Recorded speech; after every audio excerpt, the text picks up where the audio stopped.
आज जो हमारा आर्टिकल इस टाइम चलेगा उसमें आपको कुछ पुराने कंसेप्ट्स की ज़रूरत पड़ेगी। जैसे वो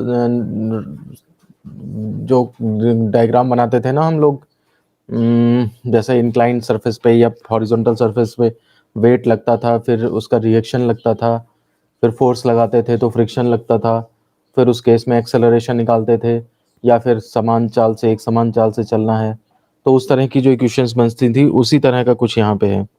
देखिए, वर्क पावर एनर्जी का नेक्स्ट वीडियो है ये। कार्य कार्य चल रहा है हमारे पास, और नेक्स्ट टॉपिक जो हमें पढ़ना है वो ये है कि रुक्ष क्षैतिज समतल पर पिंड को विस्थापित करने में किया गया कार्य। मैं थोड़ा सा स्टार्टिंग में आपको ये बता दूं कि ओवरव्यू दे दूं हम क्या करने वाले हैं। देखिए, जो समतल होते हैं, रुक्ष तो लेना है आपने, मतलब रफ खुरदुरा तो लेना है, मतलब फ्रिक्शन तो होएगा ही होएगा। अब उसमें दो केस बनेंगे कि आप क्षैतिज समतल लेते हो या फिर नत समतल लेते हो। ठीक है ना। तो इस वीडियो में तो हम रुक्ष क्षैतिज समतल की बात करेंगे।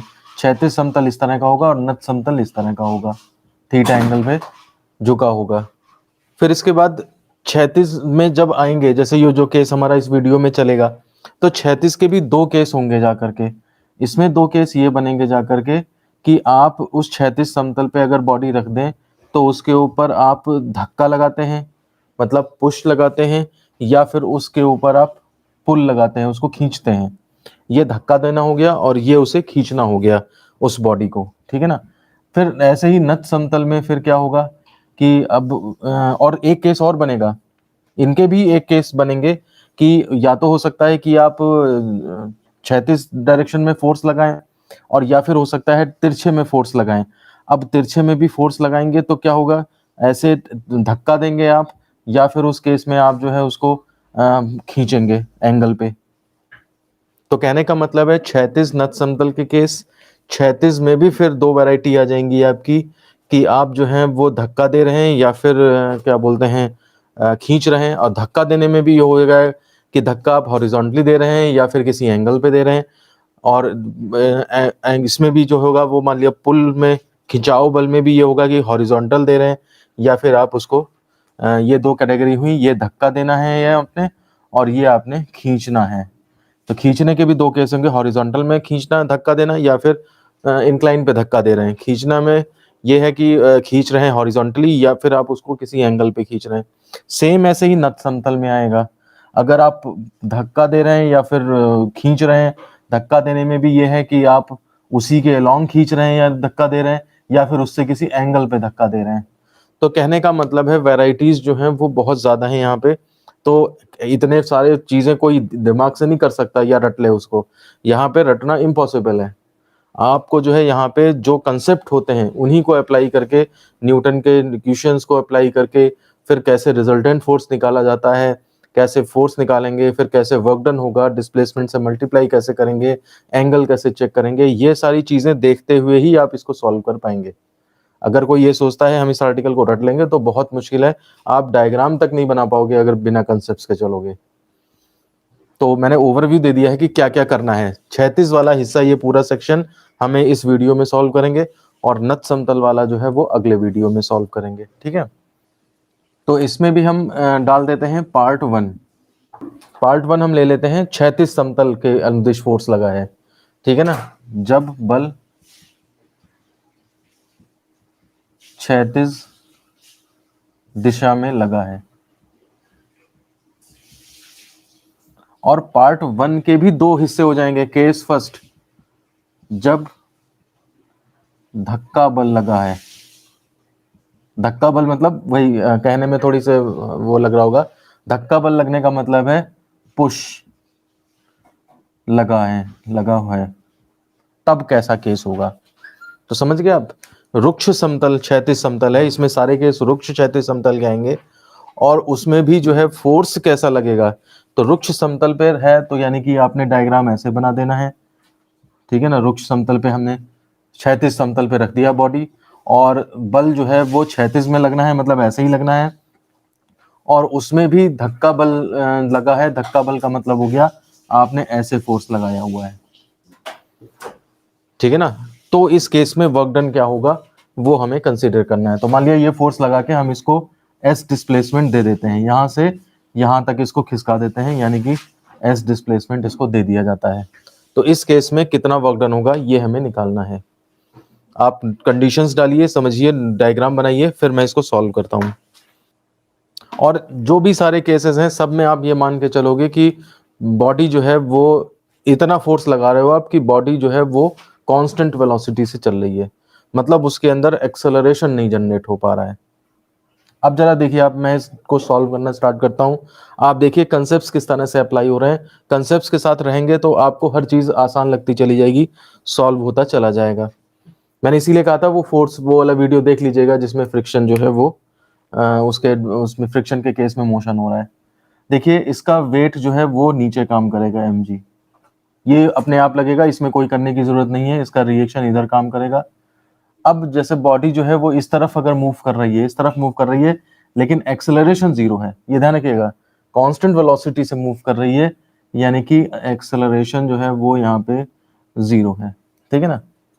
तो ऐसे केस में आप देखिए अगर मोशन इधर हो रहा है तो फ्रिक्शन जो लगेगा वो फ्रिक्शन इस डायरेक्शन में लग जाएगा, और चूंकि चल रही है तो इसलिए एफ के यानी कि काइनेटिक फ्रिक्शन इस डायरेक्शन में लग जाएगा। इतने सारे फोर्स इसके ऊपर काम करेंगे। हमें क्या करना है, किया गया कार्य निकालना है, और कार्य कब निकलेगा, जब बल गुणे विस्थापन निकलेगा। पहले हम बल निकालेंगे, बल निकालने के बाद तब गुणा विस्थापन करेंगे, तब जाके कार्य निकलेगा। तो सबसे पहले हम यही करते हैं, नत समतल के अनुदिश, नत समतल के अनुदिश हम फॉर्मूला लगा देते हैं, F is equal to ma, Newton का सेकंड लॉ। तो देखिए इसके अनुदिश फोर्स कितना है, एक फोर्स F है ये, और माइनस ये अपोजिट डायरेक्शन में है F k, is equal to m into, और एक्सलेशन कितना है जीरो, क्योंकि नियत वेग से चल रहा है, कांस्टेंट वेलोसिटी से चल रहा है, इसलिए इसमें ऐसा किया हमने। ये F अलग है, फॉर्मूले का है, ये F वो फोर्स है जो हमने लगाया है, इसमें कंफ्यूज मत होइएगा, चाहे इसको F डैश कर दीजिए या किसी इसको F डैश कर दें, कुछ भी, ये आप समझिए बस, ये F है रिजल्टेंट फोर्स, और ये F माइनस एफ के उसकी वैल्यू आई है।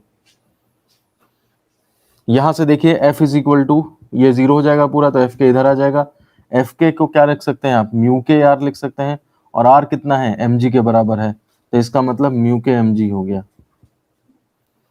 तो फोर्स मेरे पास आ गया। अब अगर मेरे से कहा जाता है डिस्प्लेसमेंट एस करिए, तो वर्क डन कितना होगा, अतः एस विस्थापन में किया गया कार्य,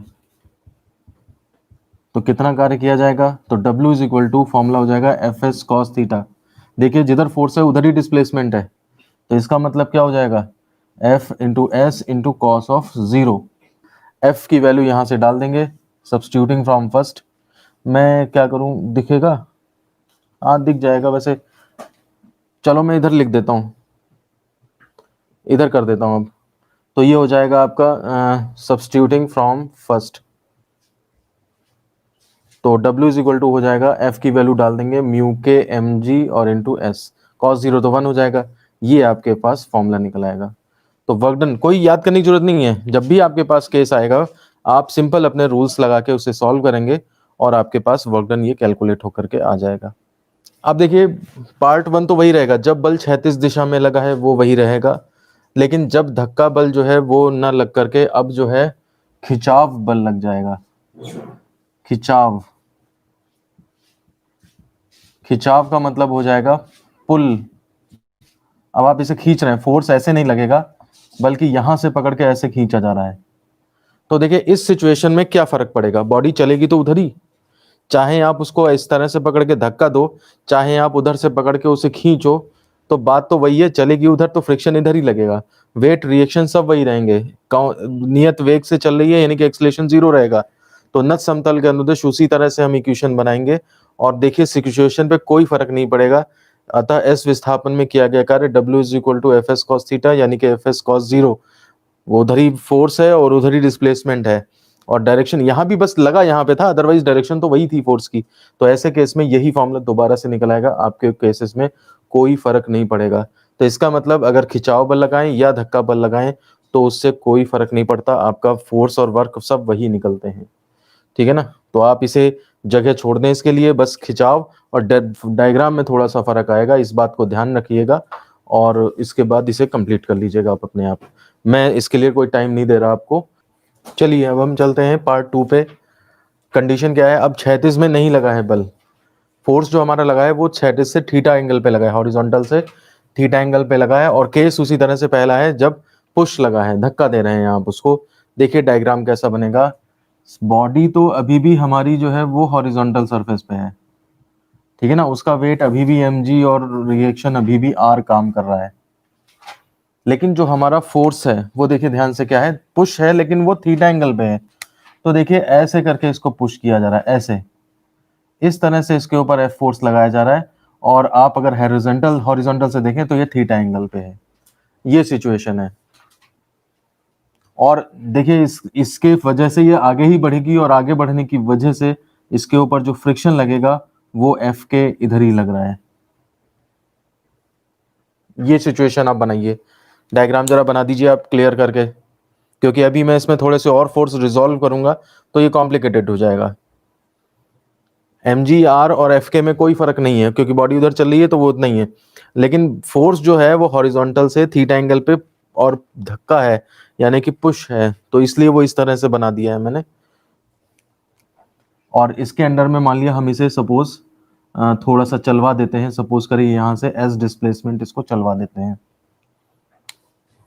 अब देखिए ध्यान से इसमें क्या कर रहा हूं मैं, एफ का एक कंपोनेंट इधर ले आइए एफ कॉस थीटा, कोई दिक्कत नहीं होनी चाहिए इसमें। जिस वेक्टर को जिस एंगल पे ले जाना है उसका कॉस लगा देते हैं, और दूसरी डायरेक्शन में जो आएगा वो आपका एफ साइन थीटा आएगा। मैंने अलग अलग कलर से इसीलिए बना दिए हैं ताकि आपको साफ साफ नजर आए। अब देखिए हॉरिजॉन्टल डायरेक्शन में आपके पास फोर्स जो पहले एफ था वो अब एफ कॉस थीटा हो चुका है, ठीक है ना, और एफ के ये हैं हॉरिजॉन्टल में। वर्टिकल में आप देखोगे तो आर है, एम जी है और साथ ही साथ एम एफ साइन थीटा है। तो इसका मतलब रिएक्शन की वैल्यू भी बदल जाएगी क्योंकि एम जी का सपोर्ट एफ साइन थीटा करने लगा है, एक्शन बढ़ गया है तो रिएक्शन भी बढ़ जाएगा एक तरह से। तो हमें रिएक्शन भी बदला हुआ है यहाँ पे, और जो जिस फोर्स से बॉडी मूव कर रही है वो भी बदला हुआ है। तो आप यहाँ पर देखिए हम कैसे कैलकुलेट करेंगे। सबसे पहले वर्टिकल डायरेक्शन में लगाइए, इन वर्टिकल डायरेक्शन। तो वर्टिकल डायरेक्शन में आप देखिए आर ऊपर लगा हुआ है और एम जी और एफ साइन थीटा नीचे हैं, M G plus F sine theta. तो ये रिएक्शन की वैल्यू हो गई, इक्वेशन नंबर फर्स्ट आ गई। केवल R equal to M G नहीं है, R equal to M G F plus F sine theta है। अब नत समतल के अनुदिश लगा दें हम। देखिए इसमें एक्सेलरेशन 0 है, नियत वेग से चल रही है, ये नियत वेग से चल रही है, चल तो रही है लेकिन एक्सेलरेशन नहीं है। तो नत समतल के अनुदिश अगर हम न्यूटन का द्वितीय नियम लगा दें, F is equal to M A लगा दें, तो देखिए फोर्स कितना है, तो इस डायरेक्शन में फोर्स F cos थीटा और उल्टे में F के, तो F cos theta minus F k, ये रिजल्टेंट फोर्स हुआ is equal to m into acceleration कितना है 0। यहाँ पे आप देखें तो F cos theta minus F के को क्या लिख सकते हो, म्यू के आर, और is equal to 0। Mu R की वैल्यू फर्स्ट से डाल दीजिए, सब्स्टिट्यूटिंग फ्रॉम फर्स्ट। तो आर की वैल्यू अगर हम वहां से डाल देंगे तो ये हो जाएगा F cos theta minus mu k, और आर का मतलब M G plus F sine theta is equal to 0। ध्यान दीजिए इस यहाँ पे रिएक्शन भी बदला है और यहाँ पर फोर्स, हॉरिजॉन्टल फोर्स भी थोड़ा सा चेंज हुआ है। तो तरीका तो पिछले जैसा है लेकिन वैल्यूज में थोड़ा सा चेंज है। आप कंसेप्ट को पकड़े रहिए, कंसेप्ट एक ही जैसा अप्लाई हो रहा है, वैल्यूज में थोड़ा थोड़ा चेंज आ रहा है। तो यहां से अब हम f निकालने की कोशिश करते हैं। तो देखिए f cos थीटा माइनस अंदर मल्टीप्लाई कर दीजिए म्यू के एम जी। एक्चुअली f यहाँ पर भी है और f यहाँ पर भी है इसलिए मुझे उसे मिक्स करना होगा। तो minus mu k f sine theta is equal to 0। हर स्टेप से आगे बढ़ने पर सोचिए कि क्यों करा जा रहा है। तो ये f इकट्ठा करने के लिए, तो f कॉमन हो जाएगा cos थीटा माइनस म्यू के साइन थीटा, और ये वाली चीज उधर भेज दीजिए राइट साइड में, इज इक्वल टू म्यू के एम जी, यानी कि f इज इक्वल टू हो जाएगा म्यू के M G upon cos theta minus mu के साइन थीटा। ये हमारे पास इक्वेशन नंबर सेकंड आ जाती है और फोर्स की वैल्यू कैलकुलेट हो जाती है। फोर्स दे निकाल लिया मैंने, डिस्प्लेसमेंट मुझे पता ही है, और एंगल फोर्स और डिस्प्लेसमेंट के बीच में कितना एंगल है तो वो थीटा भी पता है हमें, क्योंकि डिस्प्लेसमेंट हॉरिजॉन्टल में है ना, और हॉरिजॉन्टल से फोर्स थीटा एंगल पे है। तो फोर्स जब मेरे पास निकल आया है तो हम क्या करेंगे, अब वर्क डन निकाल देंगे। तो वर्क डन देखिए कितना निकल आएगा इसके अंदर। Now work done is equal to F into S into cos theta. तो एफ की वैल्यू सब्स्टिट्यूटिंग फ्रॉम सेकेंड, तो ये डब्ल्यू इज इक्वल टू हो जाएगा, दिख रहा है ये बोर्ड में, हाँ दिख रहा है, म्यू के M G over cos theta minus mu के sign theta into S into cos of theta. अब देखिए कॉस थीटा कॉमन लेके यहाँ से काट दीजिए, या इसको इसके नीचे पहुंचा दीजिए, कैसे भी काम कर सकते हैं आप। कॉस थीटा इसके नीचे पहुंचा दो तो W इज इक्वल टू आ जाएगा म्यू के एम जी इंटू एस, एक साथ लिख लो, अपॉन कॉस थीटा से डिवाइड करोगे तो 1 माइनस म्यू के, और यहाँ पे sine theta upon cos theta कितना हो जाएगा आपका tan थीटा। ये आपके पास फाइनल रिजल्ट आता है।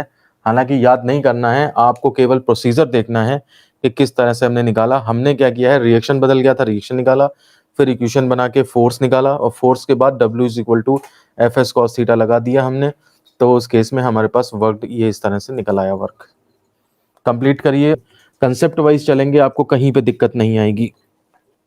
अब आप इसमें केस सेकंड डाल दीजिए। जब धक्का की बजाय अब क्या हो जाएगा, खिंचाव बल लगा हुआ है। खिंचाव बल का मतलब आपका क्या लगा हुआ है, पुल लगा हुआ है। तो पुल के देखिए में अब डायग्राम देखिए क्या फर्क पड़ेगा। मैं पहले इसको बाद में बताऊंगा, पहले आप फर्क देख लो ताकि आपको क्लियर रहे। अब की बार फोर्स से खींच रहे हैं हम, टेढ़ा फोर्स लगा के खींच रहे हैं, तो हॉरिजॉन्टल से मान लिया, सपोज करिए थीटा एंगल पे फोर्स लगाया, ये एफ, तो एफ का ये कंपोनेंट इधर एफ कॉस थीटा आ जाएगा। पहले भी देखिए एफ कॉस थीटा ही रहता था, और इसका वर्टिकल कंपोनेंट जो है वो एफ साइन थीटा हो जाएगा।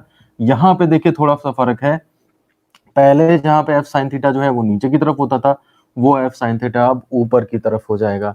तो इतना सा डिफरेंस करके हम कैलकुलेशन करेंगे, और आपके पास देखिए रिजल्ट इसका भी आ जाएगा। ठीक है ना। तो थोड़ा सा हम जो है वो ये आप डायग्राम कंप्लीट करो, और मैं ये वाला हिस्सा जो पुराने वाले उसका है ये मिटा देता हूँ। अब देखिए ये मैंने पहले इसलिए नहीं मिटाया था कि आपको फर्क पता रहे कि पहले केस में और इस केस में क्या फर्क है। तो जरा सा फर्क है बस। आप डायग्राम कंप्लीट करिए, और जो पुरानी हमने कैलकुलेशन करी है वो आपकी हेल्प करेगी। देखिए अब बिल्कुल किस तरह से कंसेप्ट वाइज चलेंगे आप, और आपको सारी चीजें क्लियर होती चली जाएंगी। तो फिर से हम क्या करेंगे, वर्टिकल डायरेक्शन में पहले निकालेंगे। अब की बार आर और एफ साइन थीटा एक डायरेक्शन में है और एम जी उनके अगेंस्ट में है। तो इन वर्टिकल डायरेक्शन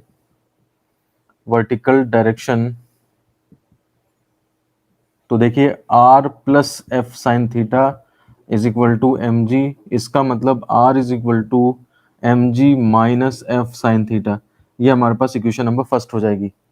फिर उसके बाद नत समतल के अनुदिश लगा देंगे हम, नत समतल के अनुदिश अलोंग द प्लेन मतलब, और F is equal to M A लगा देंगे। तो फोर्स देखिए F कॉस थीटा, और माइनस चल उधर ही रहा है तो F के भी इधर ही रहेगा, minus F k is equal to mass into zero acceleration, क्योंकि नियत वेग से चल रहा है, कांस्टेंट वेलोसिटी से चल रहा है।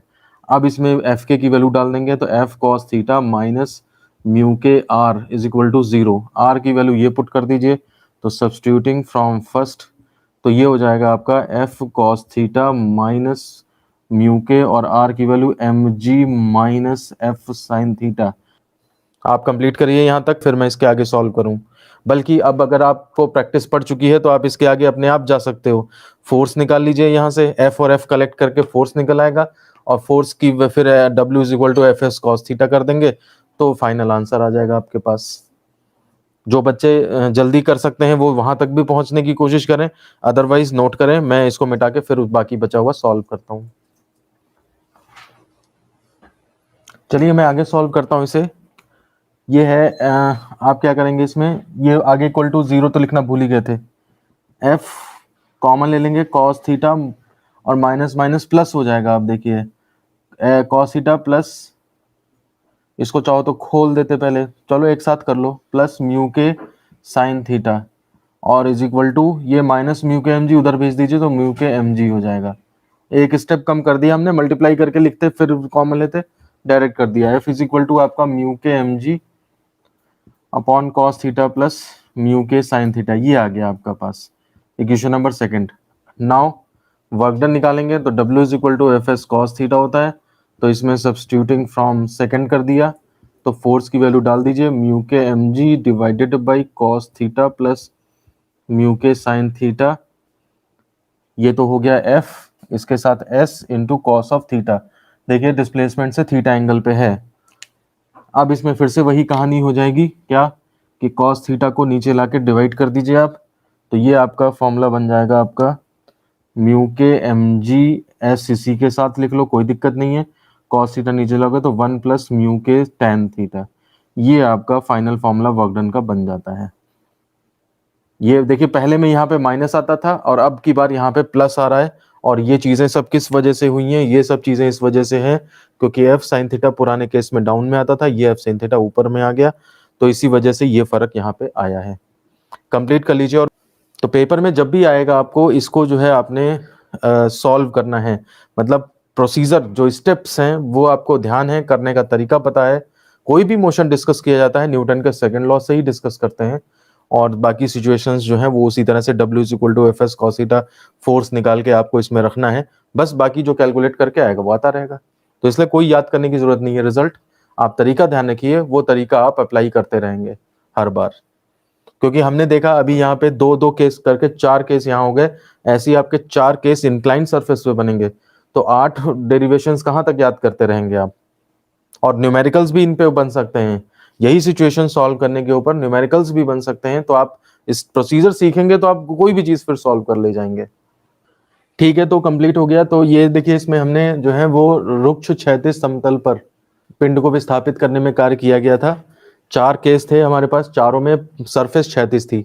अब 2 केस थे जिसमें कि धक्का और खिंचाव लग रहा था हॉरिजॉन्टल में, और फिर बाद के 2 केस थे जिसमें से धक्का और खिंचाव लग रहा था कुछ एंगल पे। तो इस तरह से ये 4 केस सॉल्व हुए। अब नेक्स्ट आर्टिकल हमारा इस बात पे है कि नत समतल पे जो है वो रुक्ष क्षैतिज, वहां पे क्षैतिज की जगह नत समतल आ जाएगा।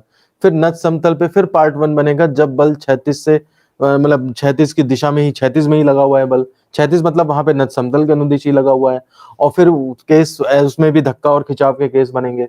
उसके बाद नत समतल से भी अल्फा एंगल पे अगर फोर्स लगा हुआ है उसमें भी फिर वो धक्का है या खिंचाव है, तो उस हिसाब से यानी कि 4 केस हमारे बनेंगे नत समतल वाले भी। तो वो 4 केस जो है अगर हम इस वीडियो में करेंगे तो बहुत ही ज्यादा लंबा वीडियो हो जाएगा, तो इसलिए हम इस वीडियो में यहीं पे खत्म कर रहे हैं, और नेक्स्ट वीडियो में हम ज्वाइन होंगे। तो उस केस में जो है वो हम चारों केस वाले नत समतल वाले कर लेंगे। दोनों ही केसेस सिलेबस में है, आप ध्यान रखिएगा सिलेबस में है, इसका मतलब इनके ऊपर चाहे तो वो न्यूमेरिकल दे सकते हैं, चाहे तो ये यही प्रोसीजर पूछ सकते हैं आपसे। तो इस वीडियो को फिर मैं यहीं पे खत्म करता हूँ। धन्यवाद।